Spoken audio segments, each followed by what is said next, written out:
Original Introduction to the Autobiography by Frank M. Gregg. This is the story of John Parker of Ripley, Ohio. He was a mulatto with a white man's brain and imagination. I knew him as a boy, as the man who was afraid to walk on the sidewalk. Winter and summer, rain or shine, he invariably walked in the middle of the street.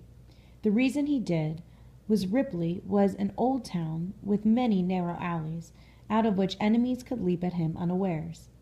This habit he formed when there was a reward on his head, dead or alive. A courageous man, even in his old age, he was quick with his fists, a knife, or a pistol. I sat all night with him talking and compiling these notes on which this story is based. He was a man who rarely talked, never bragged. Having made some reputation as a newspaper man, I returned to my old hometown just to talk to John Parker. I knew he had had a life of adventure, but never imagined such an interesting one as he unfolded to me and my banker friend, Frank A. Stivers, an old friend of Parker's and the leading banker of Ripley.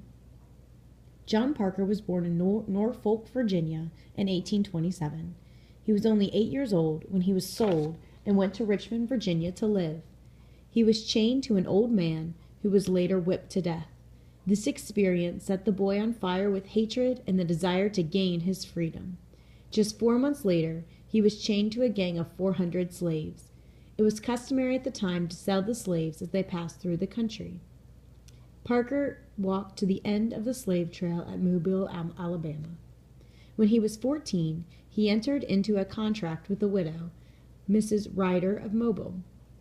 If she would buy his freedom for $1,800, he would pay her back on a weekly installment plan of $10 per week with interest.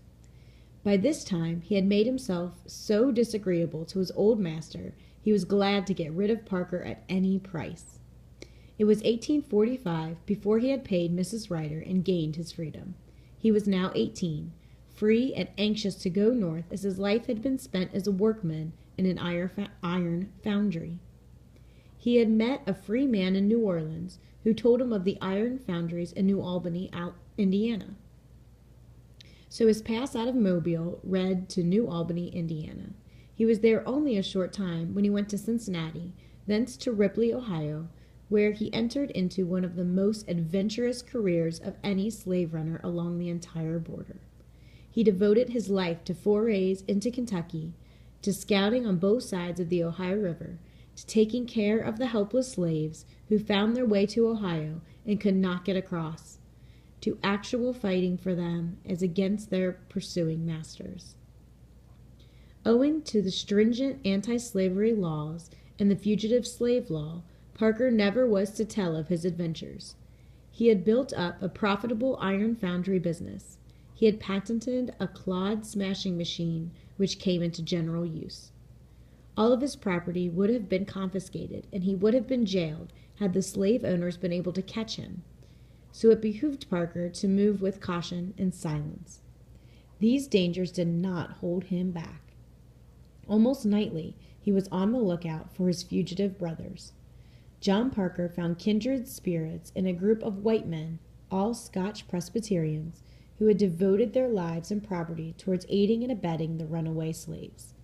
It was a peculiar and friendly environment to a degree, owing to the fact that the town of Ripley stood in the heart of the Virginia Military District of Ohio. This district lay between the mouths of the Scioto River on the east and the Little Miami River on the west. It had been set apart by the U.S. government for the soldiers of the Revolution of the line who were unable to locate their bounty of wild lands in the valleys of the Tennessee or the Cumberland or in the wild lands of Kentucky. As the ordinance of 1787 forbid slavery north of the Ohio River, this Virginia Military District of Ohio was only settled by those Virginia planters who wished to free their slaves, or to men who did not wish to own slaves. 2 large free camps were established in the district, to which Southern planters could send their slaves to be freed, without their having to come with them.